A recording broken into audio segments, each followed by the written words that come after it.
When my family called me a disgrace at my father's funeral, I stayed silent. When they said I was a failure who deserved nothing, I bit my tongue. But when my cousin threatened my 10-year-old son, saying, "He's next," that's when my boy stood up and said 5 words that made everyone in that room go white as sheets. I'm Zara Hoffman, and 3 years ago, I became the black sheep of one of the wealthiest families in Chicago. My sister Brooke married a Wall Street executive and became the golden child. My uncle Dexter managed our family's investment portfolio and earned my father's respect through pure greed. His son Jet grew up thinking cruelty was a birthright. And then there's my son Knox, the smartest 10-year-old I've ever known, who sees everything with those sharp eyes he inherited from his grandfather. My father, Palmer, built an empire from nothing, but he also built walls around his heart. When I chose love over money and independence over control, those walls became prison bars that kept me out of the family I was born into. I thought I'd lost everything when I walked away from their toxic world to raise Knox on my own terms. I had no idea that my father had been watching every move, recording every cruel word, and planning something that would change everything. The day of his will reading, I walked into that mahogany-paneled law office expecting nothing but insults. What I got instead was a masterclass in justice served cold, delivered by the most unlikely messenger imaginable. My own son held the key to a secret that would expose my family's true nature and flip our entire world upside down. What happened in that conference room wasn't just about money or inheritance. It was about a grandfather's love, a mother's strength, and a little boy's courage to stand up to adults who thought they could crush anyone in their path. By the time that screen turned on and my father's voice filled the room, everyone realized they had seriously underestimated the 2 people they'd spent years trying to break. The morning of my father's will reading, I stood in front of my tiny apartment's cracked mirror, trying to decide if I should even bother showing up. The invitation had arrived 2 weeks after Palmer Hoffman's funeral, delivered by a courier who looked embarrassed to be standing in my run-down neighborhood. Knox watched me from the doorway, already dressed in his best shirt and tie, the same outfit he'd worn to his grandfather's funeral where half the family pretended we didn't exist. "Mom, we have to go," he said with that serious tone that made him sound older than his 10 years. Grandpa specifically asked for us to be there. I wanted to laugh at the irony. My father had barely spoken to me in 3 years, ever since I'd refused his ultimatum to move back home and let him control every aspect of Knox's upbringing. He'd made it clear that my independence was a personal insult, that raising a mixed-race grandson without his guidance was somehow damaging the precious Hoffman legacy. The last conversation we'd had ended with him calling me stubborn, and me calling him controlling. Neither of us had been wrong. The law offices of Sterling, Martinez, and Associates occupied 3 floors of a glass tower in downtown Chicago, the kind of place where every surface gleamed and the air smelled like expensive leather and old money. Knox held my hand as we walked through the marble lobby, his small fingers squeezing mine when the receptionist's smile faltered at our appearance. My simple black dress from Target looked like exactly what it was next to the designer suits and diamond jewelry filling the waiting room. "Mrs. Hoffman Whitmore and Mr. Hoffman are already here," the receptionist informed us, her voice carefully neutral. Of course they were. Brooke had probably arrived early to stake her claim, and Uncle Dexter never missed an opportunity to discuss money with lawyers. The conference room felt like a courtroom designed to intimidate. Floor-to-ceiling windows overlooked the city, and a massive oak table dominated the space beneath a crystal chandelier that probably cost more than I made in a year. Brooke sat at the far end wearing a cream Chanel suit, her perfectly highlighted hair pulled back in a style that screamed expensive salon. She glanced up when we entered, her expression shifting from mild curiosity to barely concealed disdain. "Well, look who decided to show up," she murmured to Uncle Dexter, who occupied the chair beside her like he owned it. My father's younger brother had always been bitter about being born second, and Palmer's success had only deepened that resentment.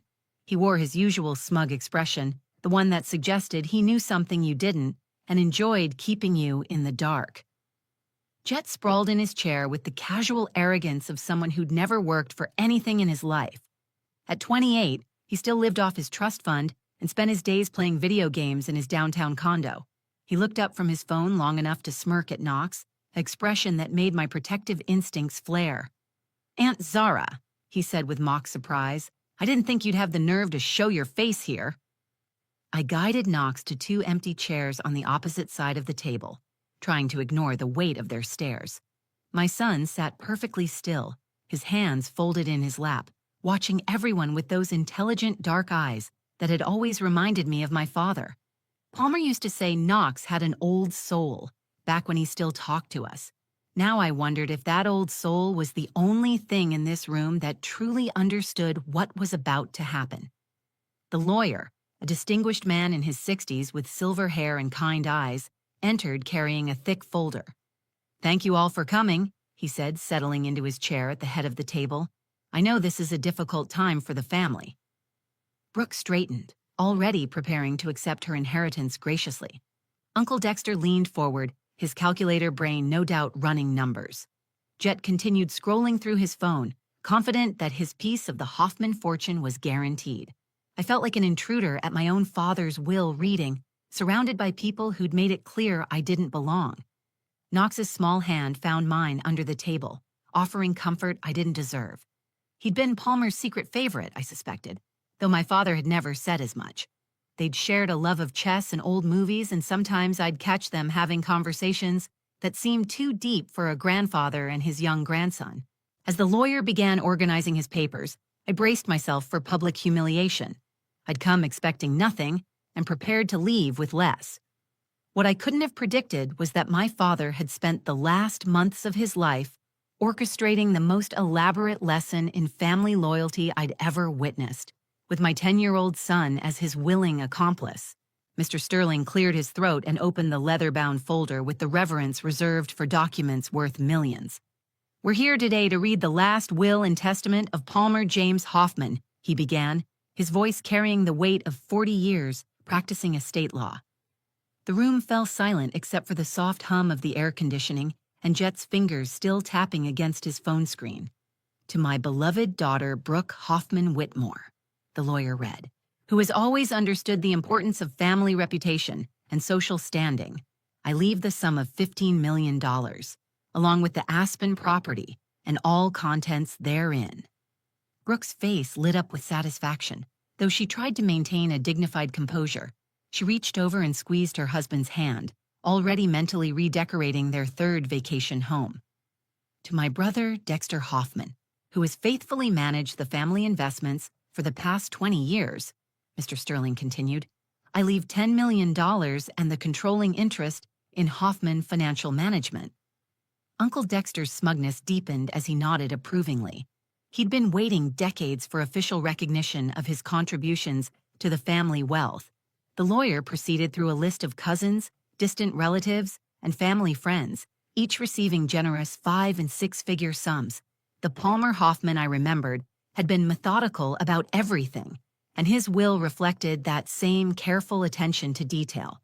Every name mentioned brought nods of approval from the family members present, as if they were grading his choices. 20 minutes passed, then 30. My name hadn't been mentioned once. Brooke's patience finally cracked. "I'm sorry," she interrupted, her voice dripping with false concern. "But are we going to be here all day? Some of us have actual responsibilities to attend to." Her eyes flicked toward me with unmistakable meaning. The unspoken message was clear, unlike some people who apparently had nothing better to do with their time. Mr. Sterling looked up from the document. "That concludes the reading of Palmer Hoffman's last will and testament. Are there any questions?" The silence stretched for what felt like hours, but was probably only seconds. Knox's hand tightened around mine, and I could feel his tension even though his expression remained perfectly calm. I'd prepared myself for this moment, but hearing it, made official, still felt like a punch to the gut. Brooke couldn't contain her glee any longer. "Well," she said, her voice bright with vindication, "what did you expect, really? Dad always said you were a disgrace to the family name." She turned to face me directly, her perfectly applied makeup unable to hide the cruelty in her eyes. "Walking away from everything he built, throwing away every opportunity he gave you, raising that child like some kind of charity case instead of a Hoffman." Uncle Dexter chuckled, a sound devoid of any warmth. Palmer saw right through your little rebellion, Zara. All those years you spent trying to prove you didn't need family money, and what do you have to show for it? A cramped apartment and a freelance career that barely pays the bills. He shook his head with mock sympathy. A failure till the end, just like he always predicted you'd be. The words hit harder than I'd expected. I'd known they thought these things, but hearing them spoken aloud in this formal setting made them feel like legal judgments rather than family opinions. My face burned with humiliation, not for myself, but for Knox, who was absorbing every cruel word his relatives were throwing at his mother. Jet, emboldened by the adult's cruelty, finally looked up from his phone. He stared directly at Knox with the kind of calculating meanness that bullies perfect in middle school, but never outgrow. "You know what the really sad part is?" he said, his voice carrying across the silent room. "It's not just her. Look at him sitting there pretending like he belongs in a room like this." Knox's posture remained perfectly straight, but I felt him tense beside me. Jet's smile grew wider as he continued his attack. "Guess the apple doesn't fall far from the tree, right? She's been a disappointment her whole life, and now she's raising the next generation of family failures." He leaned forward, his voice dropping to what he probably thought was a whisper, but was clearly intended for everyone to hear. "Face it, kid. You're next in line to be the family disappointment. Might as well get used to it now." That's when something inside me finally snapped.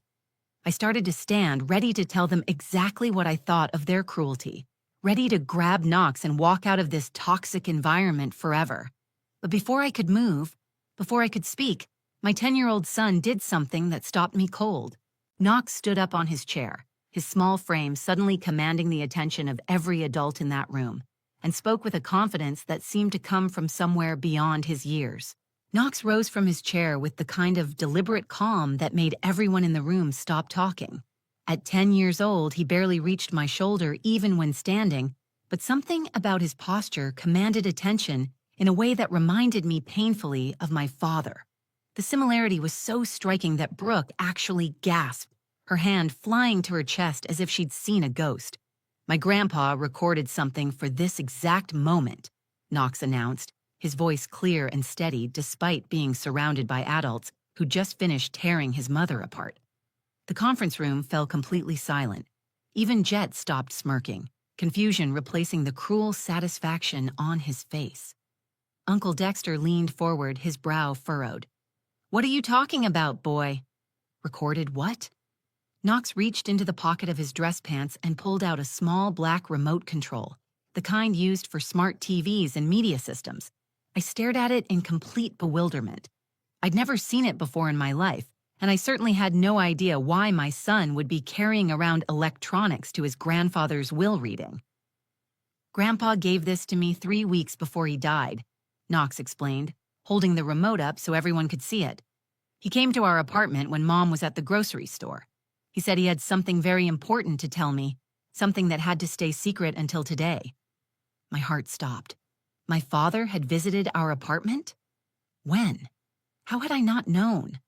I tried to remember any unexplained absences, any moments when Knox might have been alone, but my mind was reeling too much to think clearly. Brooke's voice cracked with disbelief. "That's impossible.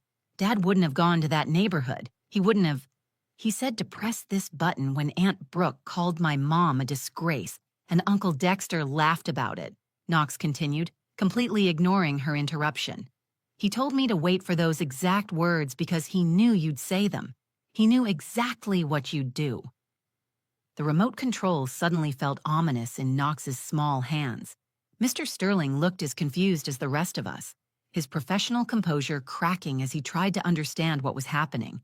This was clearly not part of the standard will-reading protocol he'd followed for decades. Knox turned to face the large flat-screen television mounted on the conference room wall, a display I'd assumed was used for presentations and legal documents. His movement was confident, like he'd practiced this moment, like he knew exactly what he was doing. "Grandpa said some people need to hear the truth before they can inherit anything," Knox said, his words carrying a weight that seemed impossible for someone his age. He said the real will reading couldn't happen until everyone showed who they really were. The real will reading? My mind struggled to process what that could mean. Had everything we just witnessed been some kind of elaborate setup? The generous distributions to Brooke and Uncle Dexter, the conspicuous absence of my name, the cruel comments that followed. Had my father somehow orchestrated all of it? Jet jumped up from his chair, his face flushed with anger. This is ridiculous. You can't just waltz in here with some random remote and... Sit down, Jet, Mr. Sterling said quietly, but with enough authority to make the younger man comply. The lawyer's expression had shifted from confusion to something approaching fascination. Let the boy finish. Knox's fingers moved over the remote with practiced ease, finding buttons he clearly understood. The television screen flickered to life, casting a blue glow across the mahogany table. I watched my son's face in that light, seeing determination and sadness and something else I couldn't quite identify. Love, maybe, or justice. Mom, Knox said, turning to look at me directly for the first time since this strange scene had begun. Grandpa wanted me to tell you something before we watch this. He said he was sorry for all the times he made you feel like you weren't good enough. He said he was proud of you for choosing to be a good person instead of choosing to be rich. Tears stung my eyes. Those words coming from my son, but clearly originating from my father, hit me harder than any inheritance could have. Palmer Hoffman had been many things, but he'd never been good at apologies or expressions of pride. Hearing them now, delivered through the grandchild he'd claimed to disapprove of, felt like a miracle, and a tragedy rolled into one.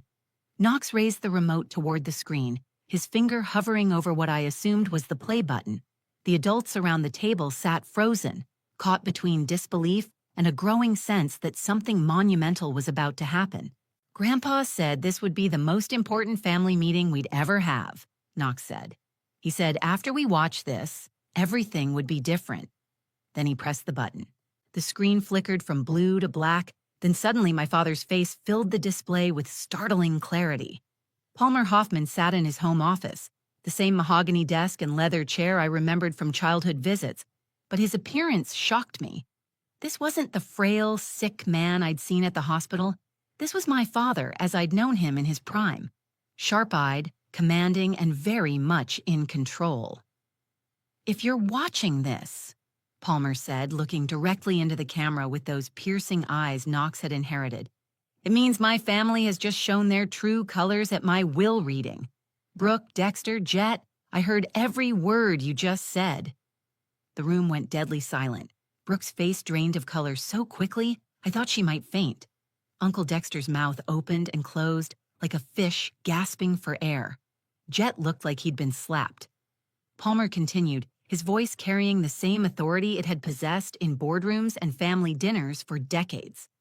The will you just heard was fake, a performance designed to reveal exactly who you've become when you thought no one was watching.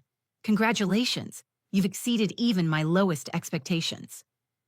Mr. Sterling dropped his pen, the small sound echoing in the stunned silence. I stared at the screen, my mind reeling. A fake will?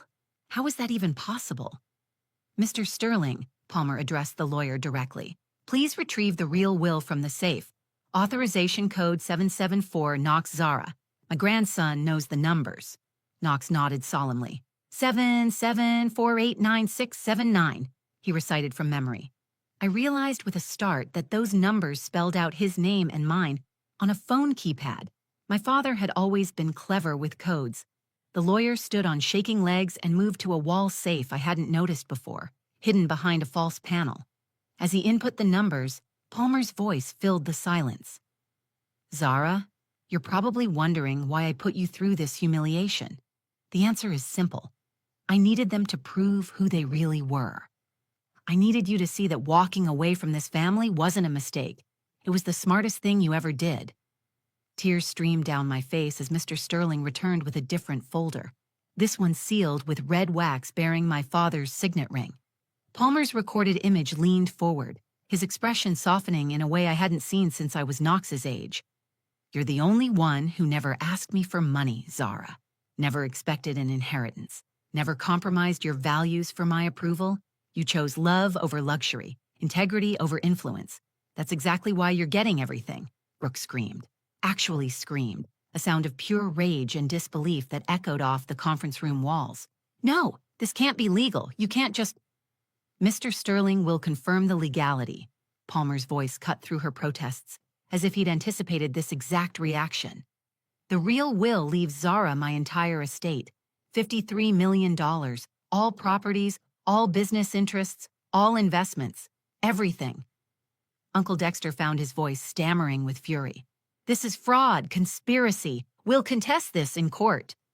Palmer chuckled on screen, the sound both warm and cold. "You're welcome to try, Dexter. I spent the last 6 months of my life building an ironclad legal case. Every conversation, every cruel comment about Zara and Knox at family gatherings, I recorded it all. Your lawyers will have a field day explaining to a jury why you deserve money after calling a 10-year-old boy a future failure." Knox squeezed my hand as Palmer's attention turned to him on screen. "Knox, my boy, you've been the perfect messenger. These past months, watching you visit me in secret, seeing how you handled this responsibility, you've shown more character at 10 than the rest of them combined." The secret visits suddenly made sense. Knox's mysterious walks in our neighborhood, his unexpected knowledge of chess strategies, the way he'd sometimes hum songs I didn't recognize.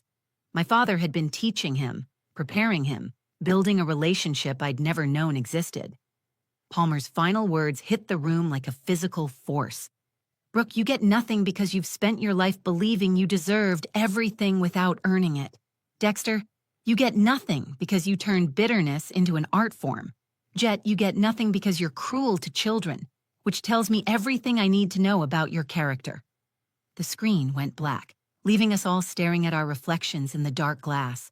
Mr. Sterling's hands shook as he broke the wax seal on the real will, but his voice was steady as he confirmed what we'd just heard.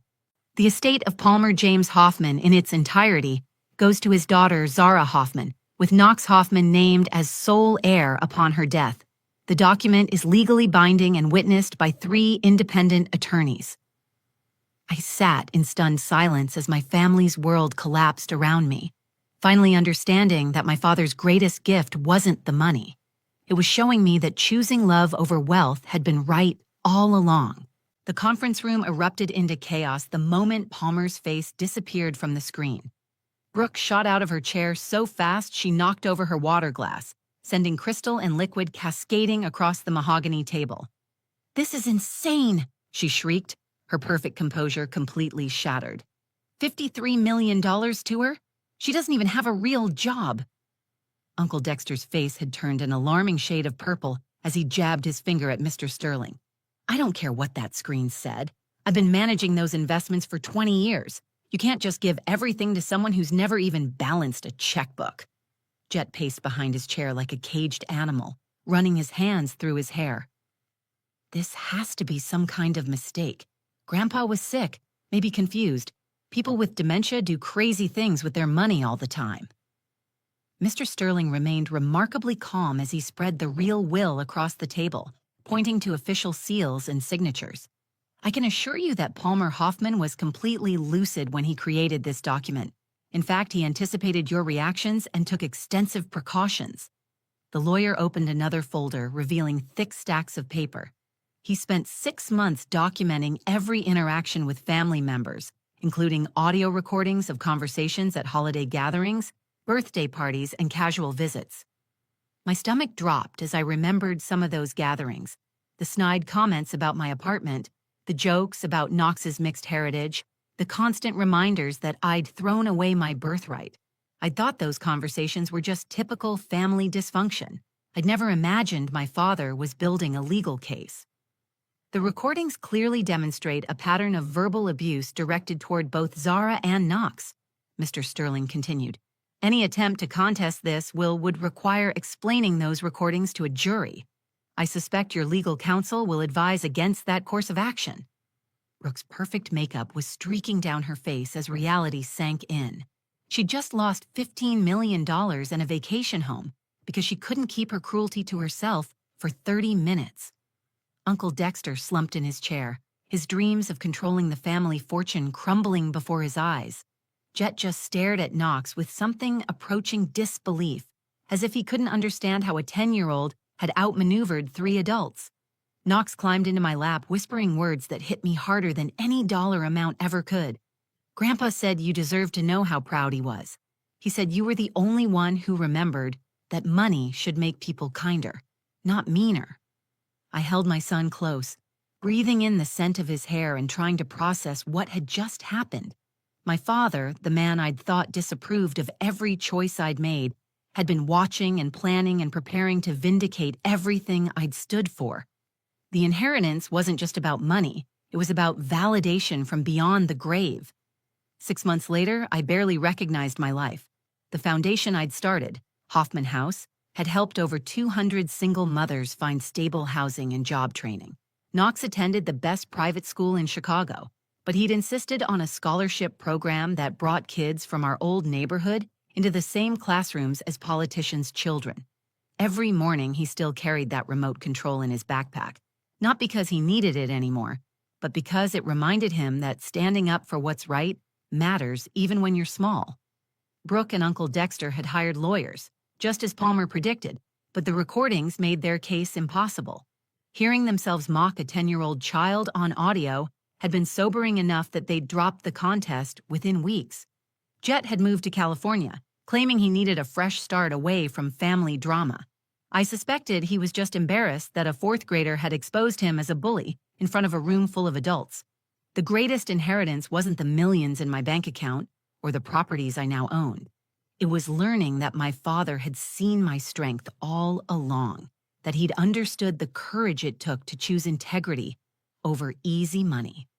Palmer Hoffman had spent his final months crafting the most elaborate lesson in family values I'd ever witnessed, using my own son as his messenger and my family's cruelty as the trigger. Knox and I still lived simply, though our apartment was bigger now and in a safer neighborhood. We'd learned that having money didn't mean you had to become money. The remote control that had changed our lives sat on Knox's desk next to his homework, a daily reminder that sometimes the smallest voices carry the biggest truths. If this story touched your heart, please share it with someone who needs to remember that choosing kindness over wealth always pays the biggest dividends. Comment below with your own stories about family loyalty and unexpected justice. And don't forget to subscribe to our channel for more incredible true stories that prove love really does conquer all.